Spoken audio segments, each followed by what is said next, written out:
这个天父上帝今天的圣灵保守我们同心在保守我们在今天上午华语礼拜的预备，求主圣灵与我们众弟兄姊妹同在，跟与祭拜法的同工同在，带领我们在敬拜开始，直到我们今天的礼拜结束，圣灵都常在我们这里，进入我们每个人的心，充满我们，更新。所得到变化，得到生命的提升。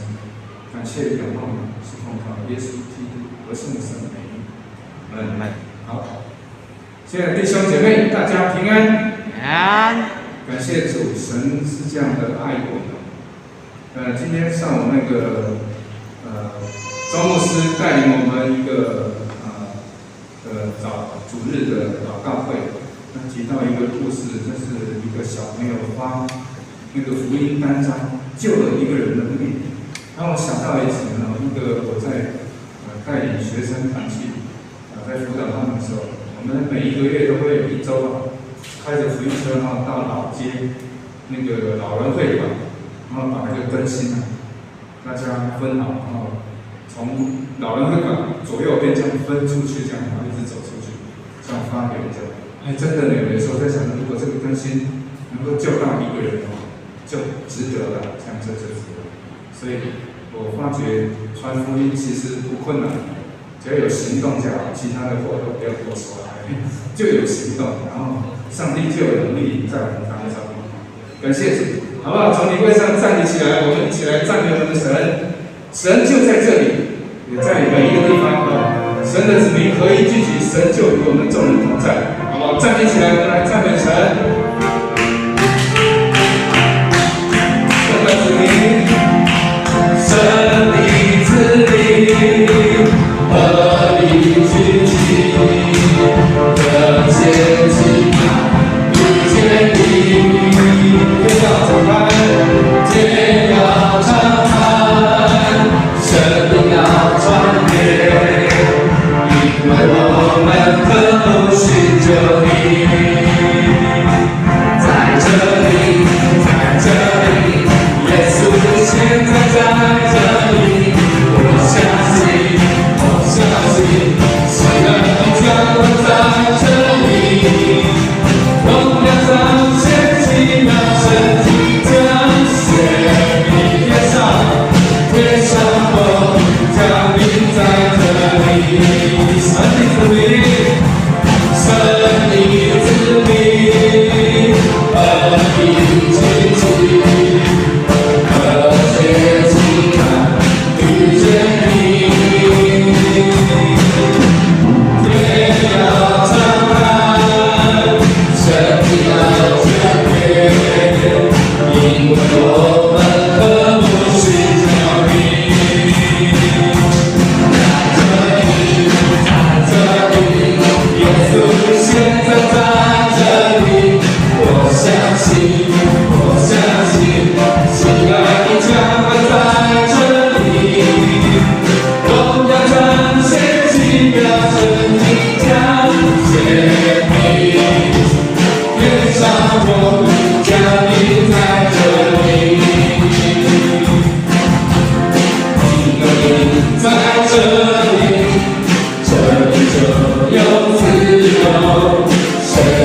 国度降临在我们。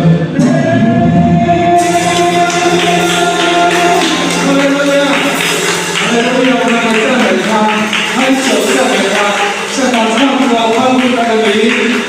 给我们配合一切的称颂与赞美，愿一切的尊贵荣耀都归于他，直到永永远远。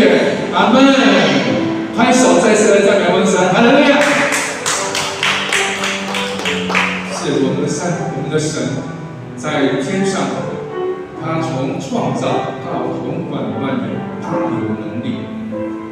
我们的神张开双臂，使万物都得荣。诸天述说天父的荣耀，穹苍传扬奇妙的作为，张开双手，万物的帮助，万口承认你是我们的神。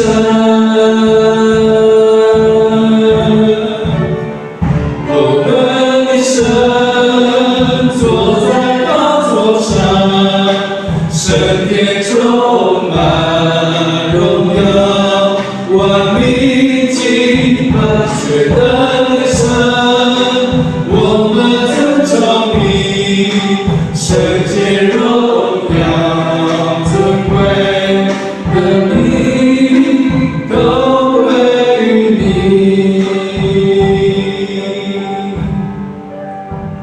诸天述说天父的荣耀，穹苍传扬奇妙的作为，张开双手，万物的帮助，万口承认你是我们的神。我们的神坐在宝座上，圣殿充满荣耀，万民敬拜全能的神，我们尊崇你，圣洁荣耀尊贵能力都归于你。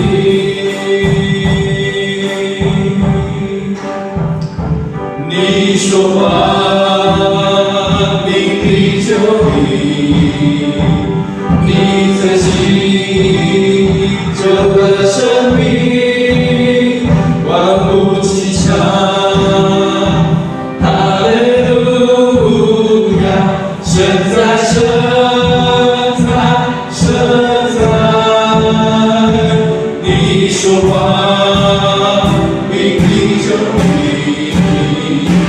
你在心，就得生命，万物齐唱，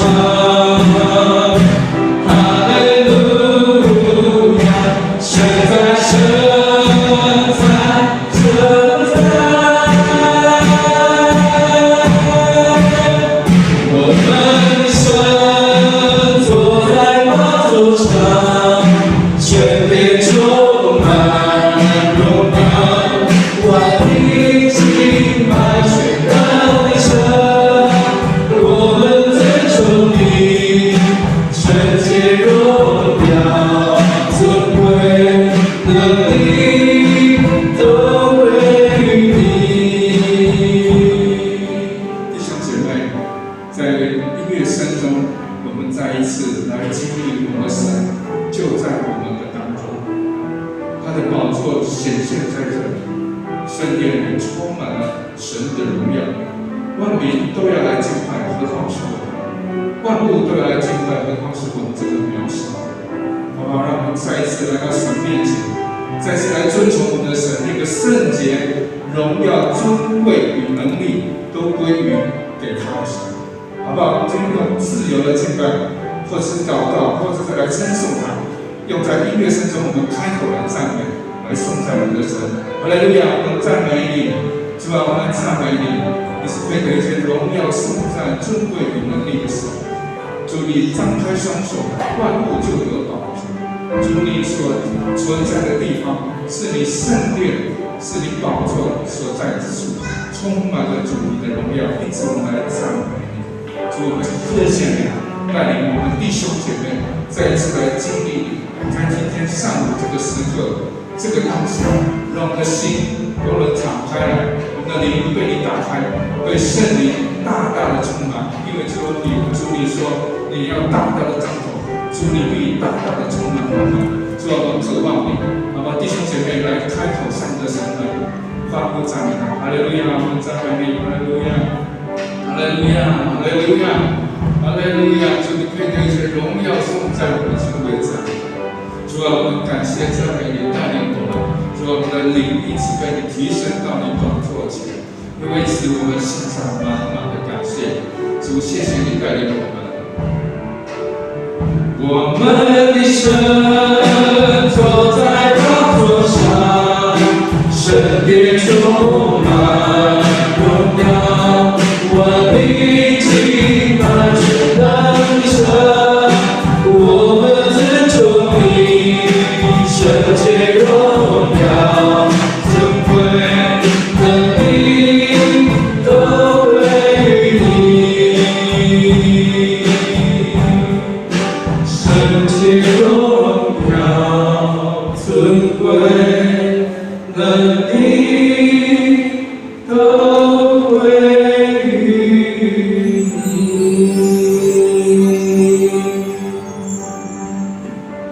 在这个时刻，我们用感恩的心来回应我们的上帝，请实现提示的预备，我们弟兄姐妹在这个音乐声中来奉献。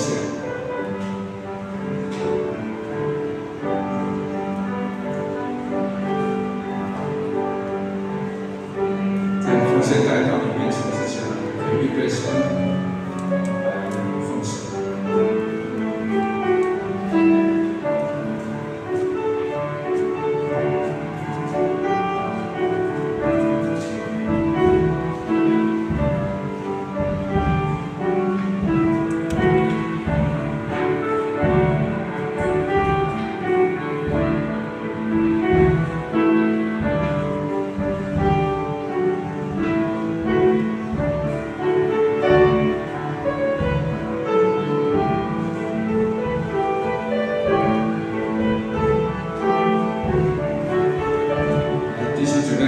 站立来唱奉献歌。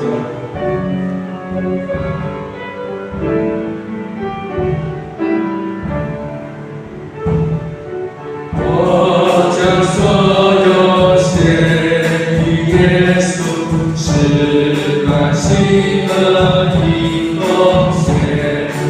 我要永远爱主靠主，日日常与主同行，所有全奉献，所有全奉献，献于百国尊为救主，所有全奉献。弟兄姐妹，请坐。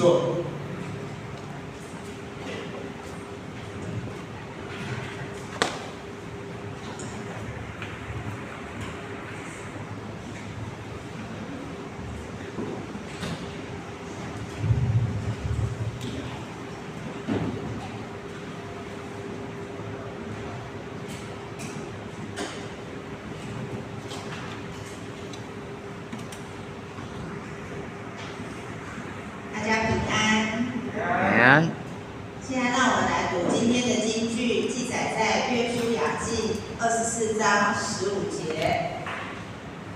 那我们一起来读2遍。至于我和我家，我们必定侍奉耶和华。至于我和我家，我们必定侍奉耶和华。再来的事工分担表，请有服事的同工自己注意。下一页，第3页。聚会跟团契的时间，还有处理的人员，请有负责的处理同工自己注意。那消息报告，我们首先恭喜月修跟应贤在7月3号，平安生下一个儿子，然后牧师也升格当阿公跟阿嬷，谢谢主的恩典，所以牧师计划在8月的第一个主日，8月6号准备明月油饭作为爱餐，和大家分享这份喜悦，请弟兄姐妹预留时间，当天留下来享用。那我们本会在8月4号跟8月6号会举办儿童夏令营，对象是升小1到小6毕业的同学，请大家踊跃报名，也请弟兄姐妹关心代祷。那代祷的事项，为鹿港地区的复兴跟转化来代祷，求主掌权在鹿港地区。也为西道帮我们的姐妹教会的兴旺跟宣教来代祷奉献，也为身体健安的兄姐来代祷，敬称省略弟兄有黄维国、刘俊元、蔡锦堂、施维坤、张安利、刘义峰、廖胜杰。姐妹有唐曼丽、夏丽玉、谢金满、林美华、梁慧花、谢淑贤、王小桃、张淑珍、林诗彩儿跟茉莉牧师。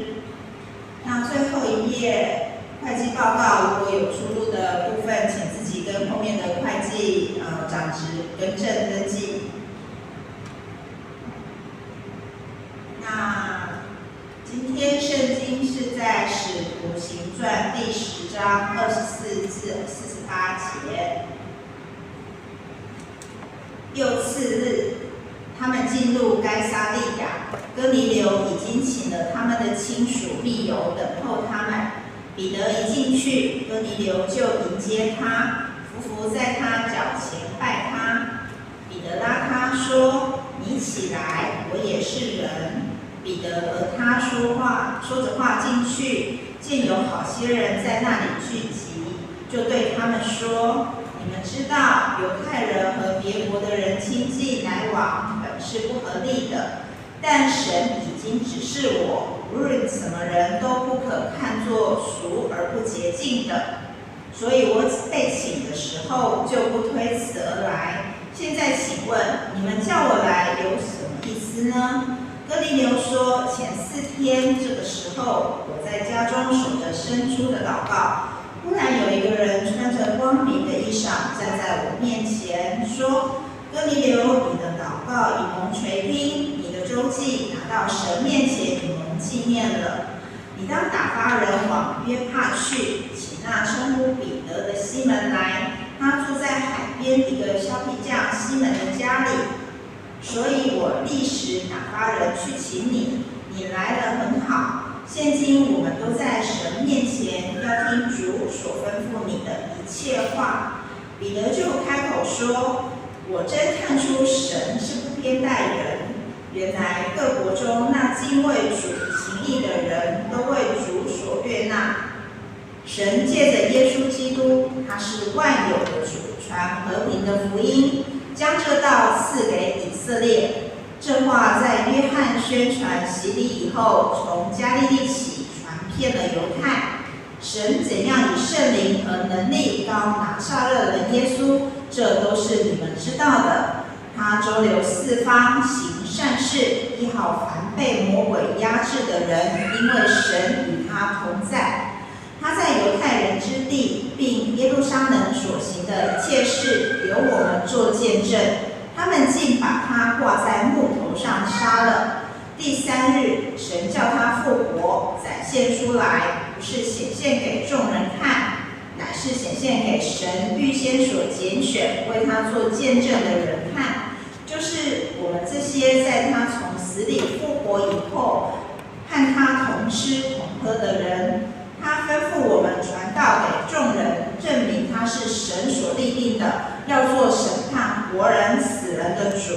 众先知也为他做见证说，凡信他的人必因他的名得蒙赦罪。彼得还说这话的时候，圣灵降在一切听到的人身上。那些奉割礼和彼得同来的信徒，见圣灵的恩赐也交在外邦人身上，就都稀奇。因听见他们说方言，称赞神为大。于是彼得说：“这些人既受了圣灵，与我们一样，谁能禁止用水给他们施洗呢？”就吩咐奉耶稣基督的名给他们施洗。他们又请彼得住了几天。接下来我们请庄牧师为我们证道信息是基督在我家庭中的礼拜。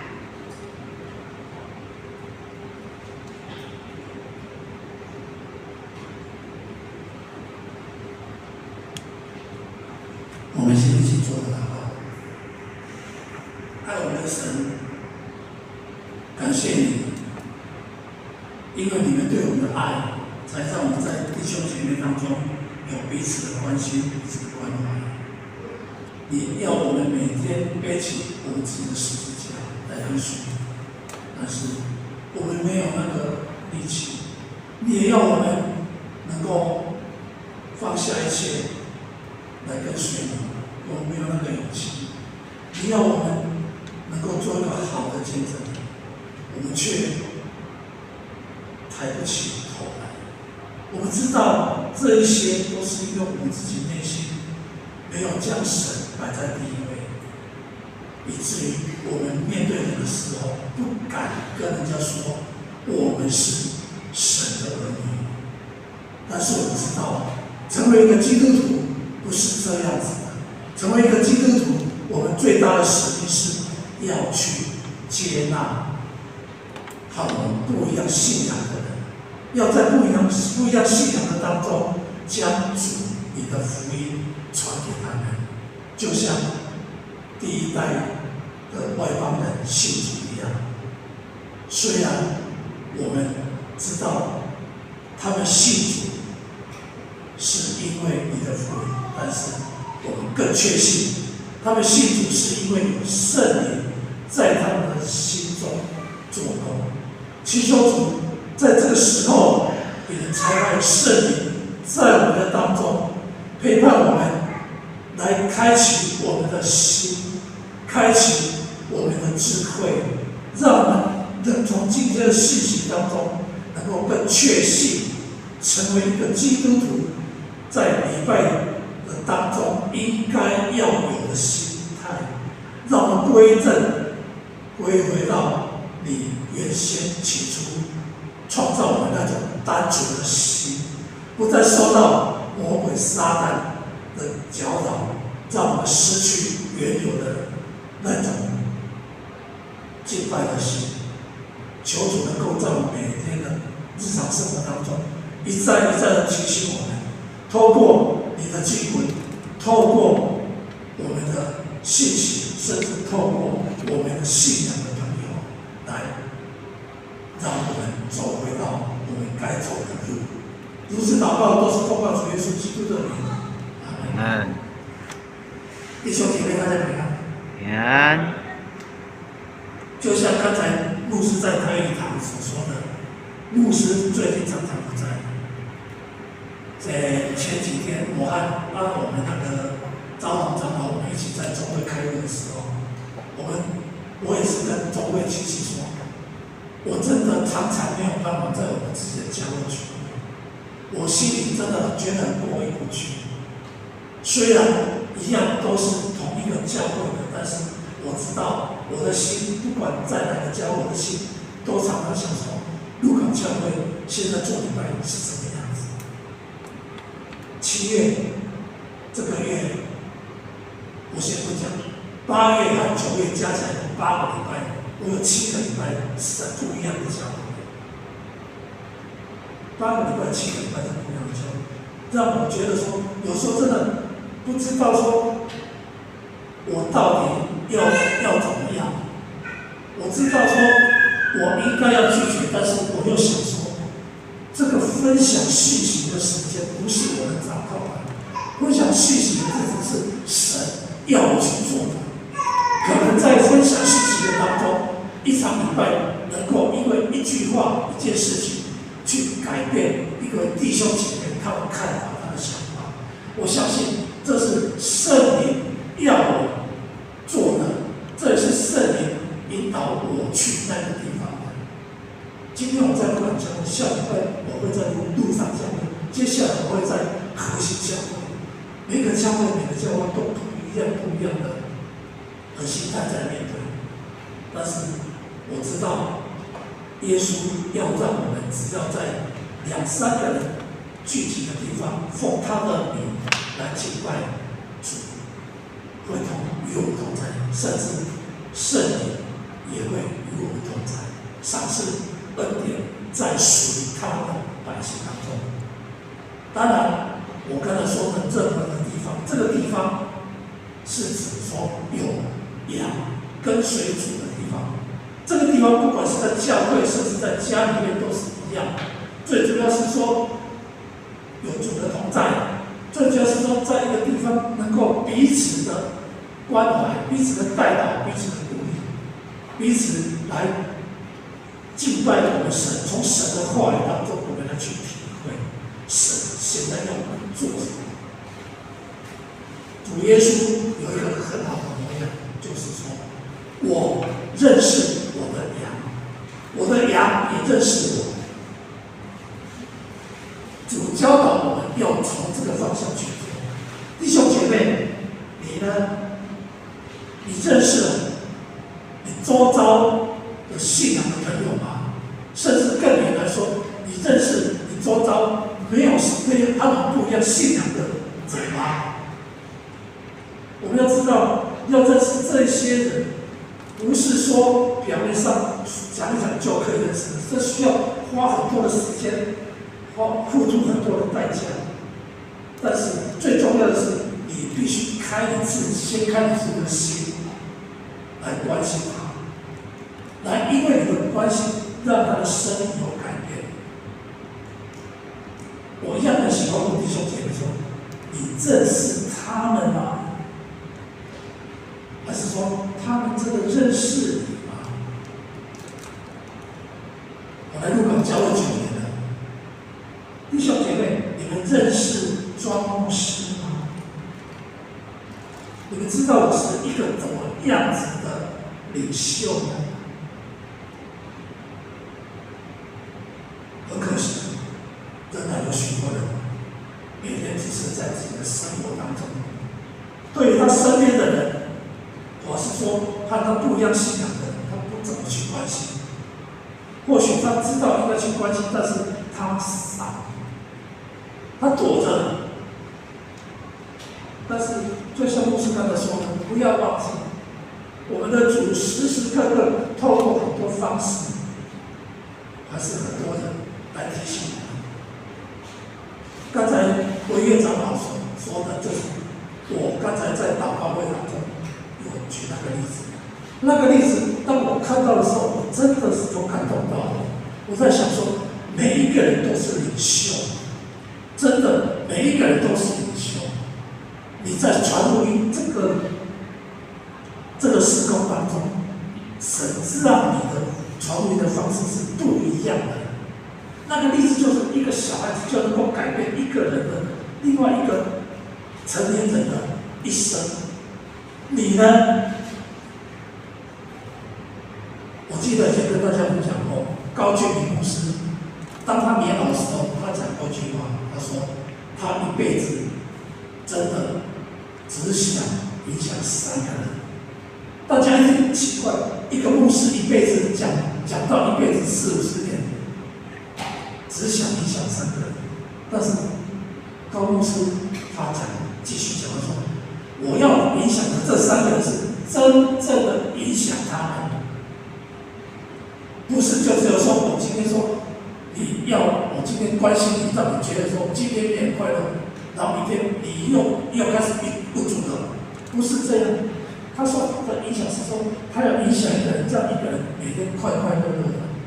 我今天举的那个小孩子的例子，他改变了那一个妇人，那个妇人甚至要自己自杀，但是他只听到那个小孩子去找他，跟他讲一句话，说阿姨，我要告诉你，上帝真的很爱你，就是这个动作，就是这个宣教的模式，这么简单。家庭中的礼拜这个名词，家庭它是可以很大很小的。家庭所所解释的家庭可以解释到一个教会，甚至一群人聚集的地方。因为教会它本身就是一个主内一家的这个家，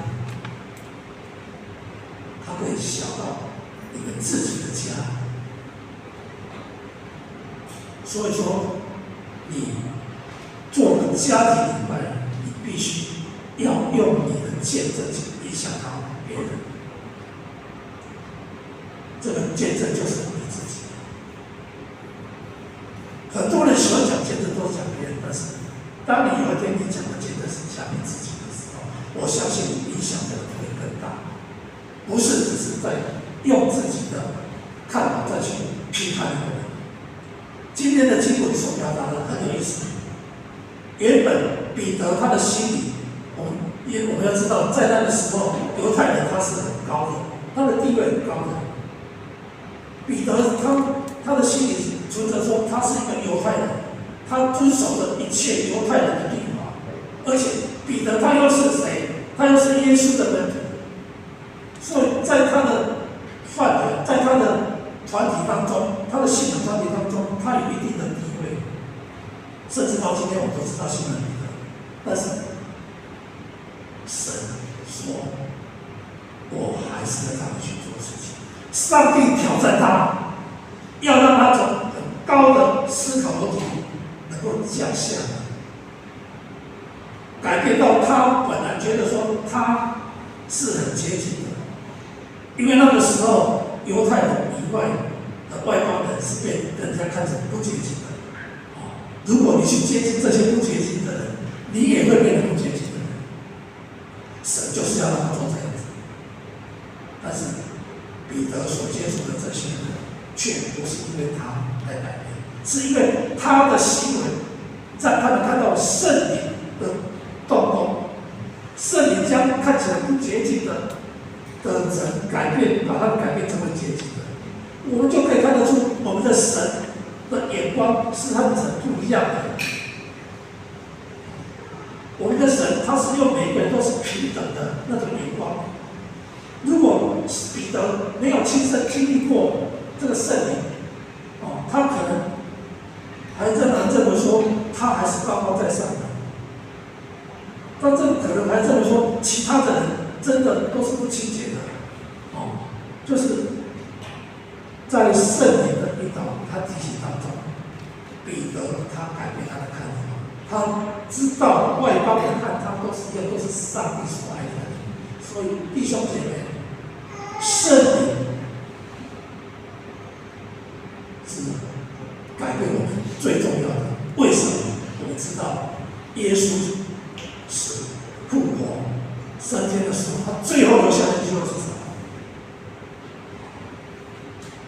伟业长老，耶稣讲最后一项留下什么？我要回去，但是怎样？我差派谁？保惠师，就是神与你同在。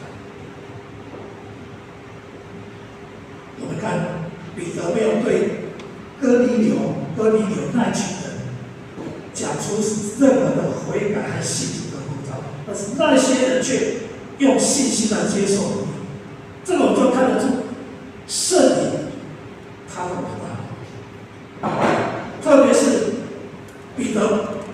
他没有烦恼说，当他回去耶路撒冷教会的时候，要怎么样交代，要怎么样向那些犹太信徒交代。他只知道顺服神，他只知道他顺服神，其他的上帝自己来解决。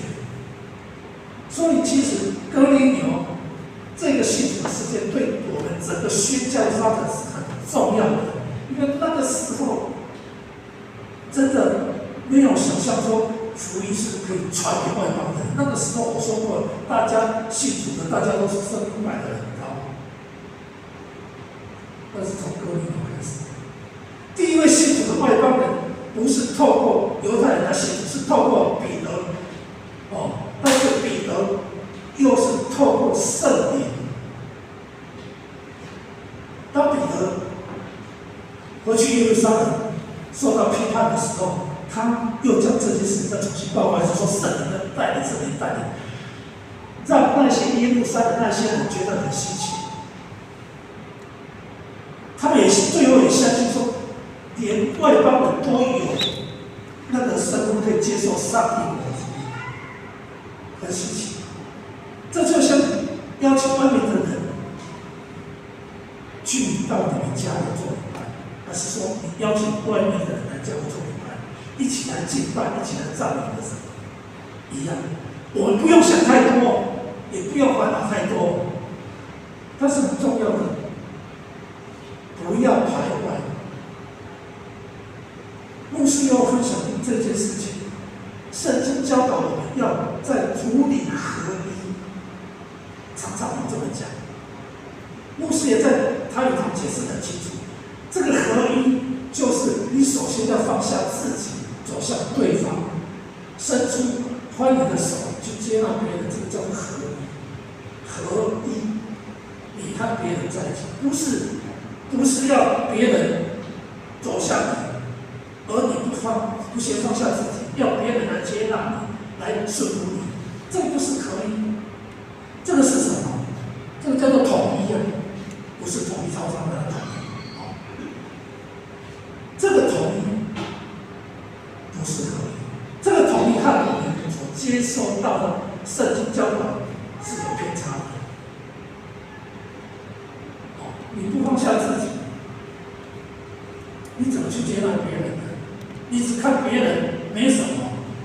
最近我们教会在大概1个月以来，有去招待过3批人。第一批人新招的人就是国际宣道会的，他们那些从非洲、从欧洲什么来的这些人，你有没有想到？这些人在圣经记载，早期圣经记载，这些都是谁？这些都是所有外邦人，包括我们的我先不讲。第二批人是谁？第二批人就是1月30号的乌克兰人，那一天有大概一个游览车乌克兰人，他们和我们什么关系？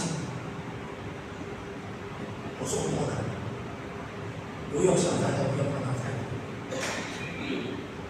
第3批人就是礼拜二，今天礼拜天嘛，礼拜二也有他们教会，这些人都有来我们教会，是什么？韩国人，韩国人就是这一批就是和我们彰化中会姐妹中会的一神大会的这些韩国人。他又和我什么关系呢？我们一样接待他。这个就是一种主内合一的行动。这个当中参与的不只是我们彰化教会而已，特别是在6月30号在圣堂内，我还出动了灵粮堂30几位的弟兄姐妹。那一天一共出动了57位。那天是礼拜5。大家上班上课，大家都在一样出来。香港灵粮堂的那个周阳牧师，甚至在几个礼拜前就在他们灵粮堂的他们的聚会当中，直接就讲出说，我们要去招待他们，我们要穿长老教会的背心，因为那天大家都穿背心。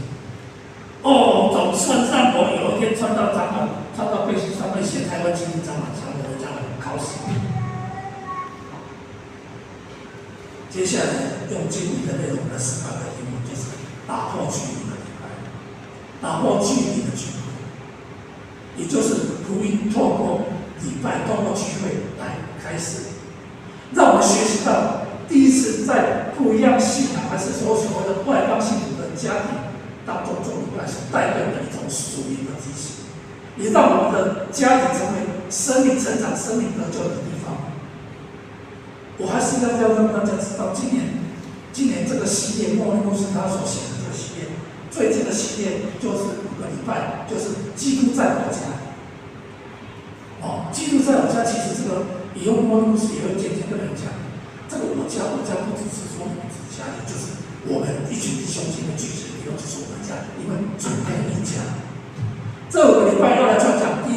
今天家庭中的礼拜，接下来家庭中的赞美，接下来家庭中的感恩，接下来家庭中的祷告，最后一个家庭中的教导。期待在这个系列当中，让我们重新再去思考我们很多信仰上的一些混乱，让我们能够加强我们敬拜的一些理念、一些重要性。同时，根据今天的经文，我们也有几项值得我们来探讨。第一个就是礼拜的行动。我们看经文当中，哥尼流虽然是一个外邦人，但是他愿意接受到统治的族群，就是这些所谓统治的族群，就是以这些被他们统治的族群所敬拜的上帝，就是所谓的以色列人的上帝。哥尼流是一个很敬畏上帝的人，不只是这样，他们全家人都敬畏上帝。虽然他是个军官，但是他是个正直的军官，又是敬畏神的军官。他没有欺负过别人，他对别人是很慷慨，所以他得到很多人的赞赏。这就是一个真正的基督徒的模样。基督徒如果没有好的模范，恶劣的人怎么愿意和我们一起？还是说你只想说我做基督徒就好？我们常常都会说我是主的学生，我是主的百姓，我是主所拣选的，甚至说我是受着主呼召来的。但是自己的内心是充满了怨恨，充满了计较，充满着没有爱心，充满着不想原谅别人，不想接受他自己的观念，他自己做不一样的人。弟兄姐妹，如果我们的心里没有改变，怎么能够去做一个主的门徒呢？我们的生命怎么去见证呢？哥尼流派人去西门的家，这个西门就是彼得嘛，大家知道吗？西门彼得，要西门彼得去哥尼流的家传福音。彼得马上就去，不思考就去，很单纯就去。这是因为什么？这是因为哥尼流他在家里还是在家里还是在外面都是有好的心的，都是他能够和他的关系，所以他按照着使徒的指示，邀请彼得来到家里传讲信息，而且不止他邀请他还邀请他的亲朋好友。他的亲朋好友马上愿意去呢？为什么？现在的我们，当你要邀请你家里人一起祷告、一起做家庭礼拜的时候，你的家里人会参加吗？如果不想参加，那你真的自己要去好好的去检讨，是不是你和你家里人的关系有问题？因为人的问题去延伸到信仰上的问题，哇，这个就麻烦了。或是当你邀请你的亲朋好友来参加家庭礼拜、来听福音的时候，他们会参加吗？当牧师在思考这个问题的时候，我去想到说，我们的福音茶会，我们的福音茶会当中，我们去邀请别人的时候，你要邀请谁？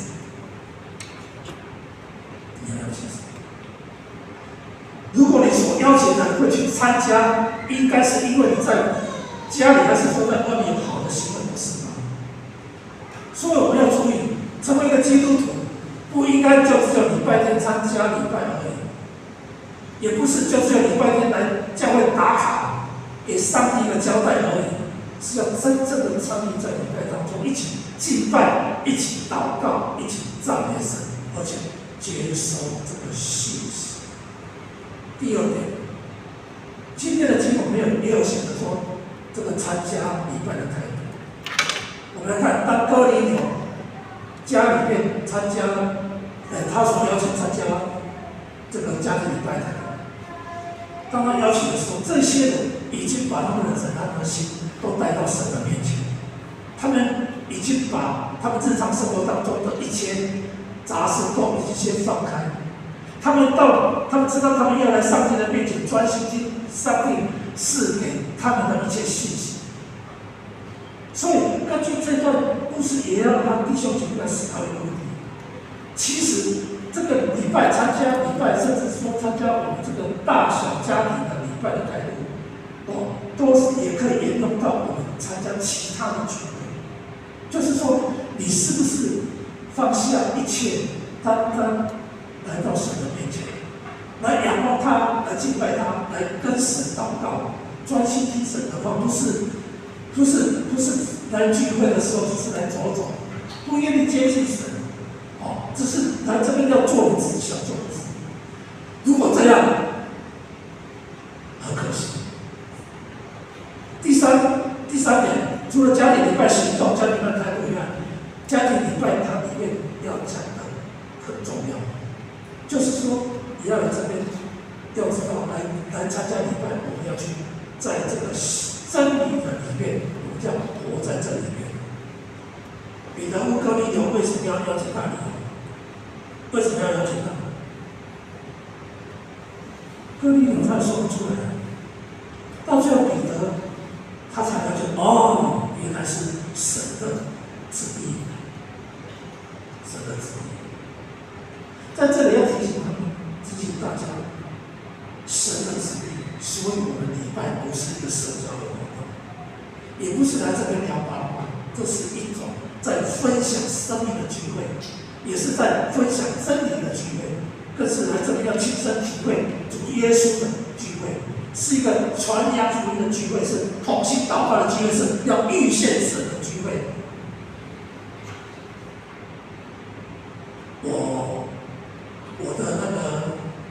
我的子女，她嫁给一个牧师，就是那个牧师，就是现在有一些人知道，就是郑凯安牧师。我很欣赏郑凯安牧师，他的妈妈也是一个牧师娘。他每次在写一些词、一些文章，写到最后一定会写3个字。他在跟人家讲话也是最后也是留下3个字，叫做什么？叫做遇见神。他把每一次分享，每一次要跟人家沟通，他都当作说我们现在讲话之后，我沟通之后，我们要在我这个内容当中要遇见神。但是牧师仍然要说，很可惜，有一些人对于在自己家里的礼拜，他很看重，因为在自己的家里礼拜，当你邀请别人的时候，时常是因为你有要庆祝什么，还是很高兴的时候，某一些庆祝什么邀请别人，而不是说这不好，这是好的。但是他对自己家里很看重，但是他对教会礼拜非常不同的心态。弟兄姐妹，牧师请问你，来教会聚会有那么复杂吗？岂不是圣经跟我们说，我们单单仰望神，单单参加聚会的时候，我们就是单单只是要来敬拜赞美回应神吗？我们不是要来找一间自己喜欢的教会，而是说只是要找一群自己处得来的人一起。如果这个人好处不来，我们就把他排挤。弟兄姐妹，不是啊！神呼召我们的教会，难道只是要去我们一个？难道只是要我们去一个完全还是合适心意的教会吗？也不是，绝对不是这样。我们要知道，教会是基督永生上帝的儿子耶稣所建造的。教会就是耶稣用自己的流的血，用耶稣他牺牲自己的性命所建造的。所以，绝对没有完全合自己心意的教会。你找不到他，你也不应该去找他，因为教会是神建造起来的，教会是耶稣基督自己塑造、改变、装备、提升原本误会、败坏、犯罪的你和我，将我们聚集在这个地方，成为一个肢体，和他互相连接的地方。所以我们要深刻了解，我们需要和耶稣基督连接，我们来教会，我们也需要和其他的肢体连接。没有在教会，没有一个人是你的仇人，没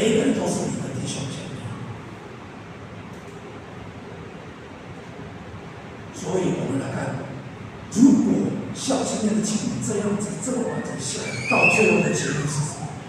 到最后的结论就是非常非常好的结论。当彼得听到圣灵的差遣，顺服，愿意打破禁忌，来到外邦人的家里传讲耶稣的信息，给这些人听，然后这些人愿意到神的面前，注意听彼得传讲耶稣的救恩。这个时候，圣灵就开始动工了，表示什么？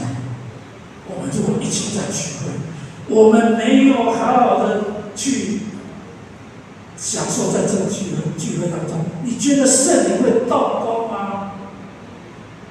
在那个时候，圣灵动工，圣灵在降在所有听从真理的人的身上，所以经文说，他们就开始讲起不同的方言，而且用这些人赞美神。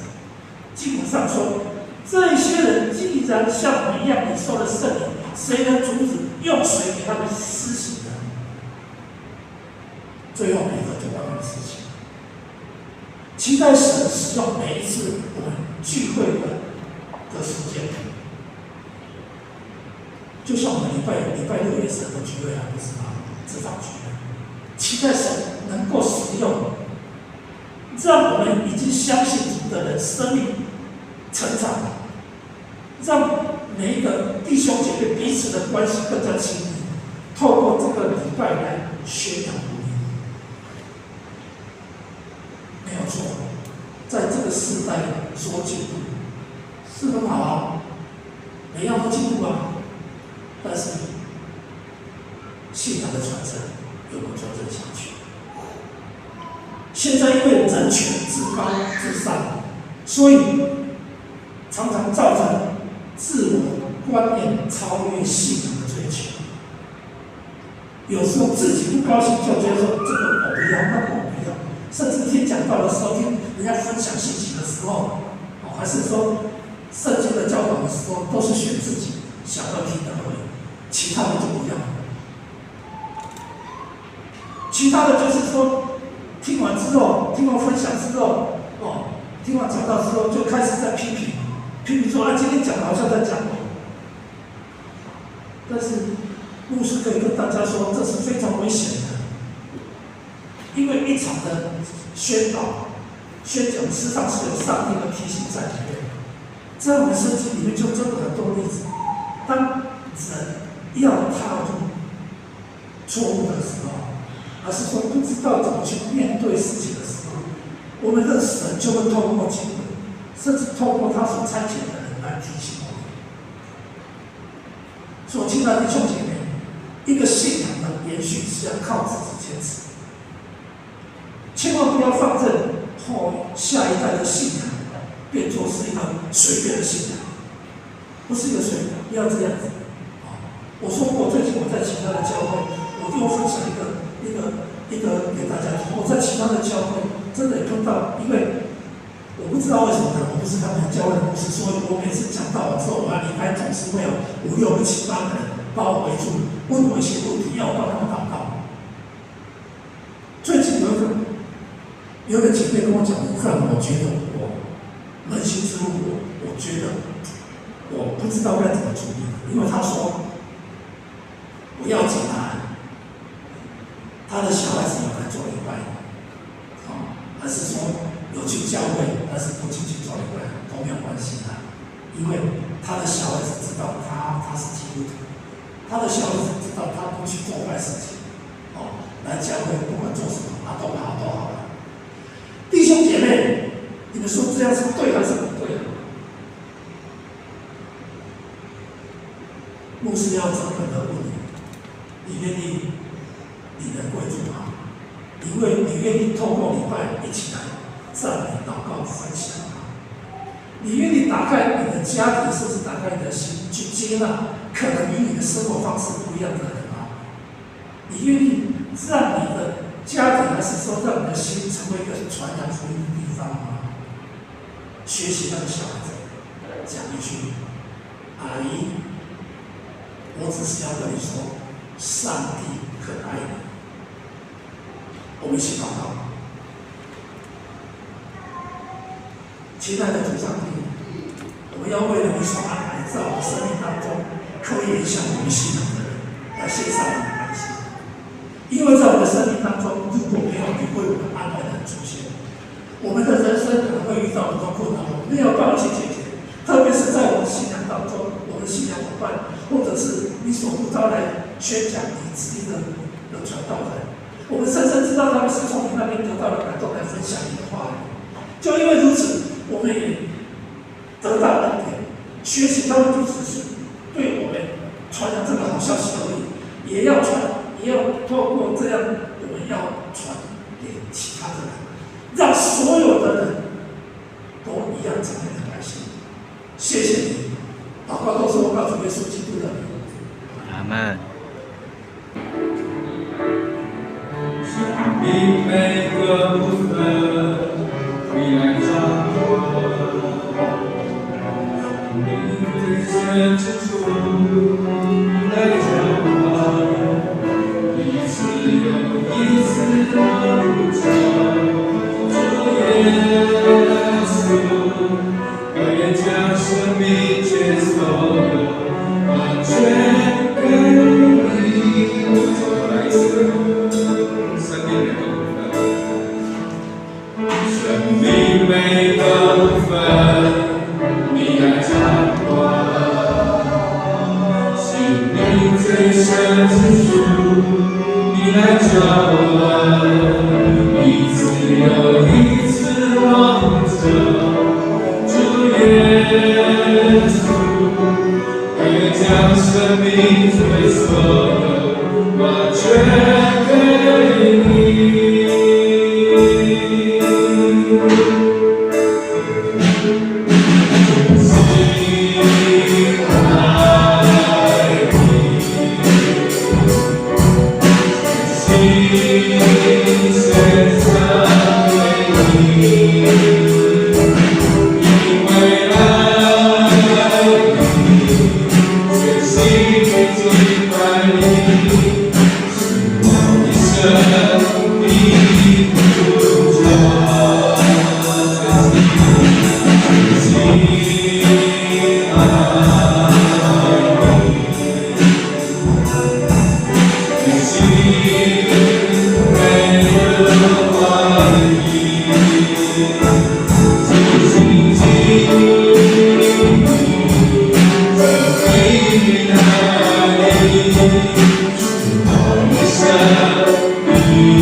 我们一起来领受，愿我主耶稣基督的恩惠、上帝的慈爱与圣灵的交通扶持，与我众弟兄姐妹同在，从今时直到永永远远。阿门。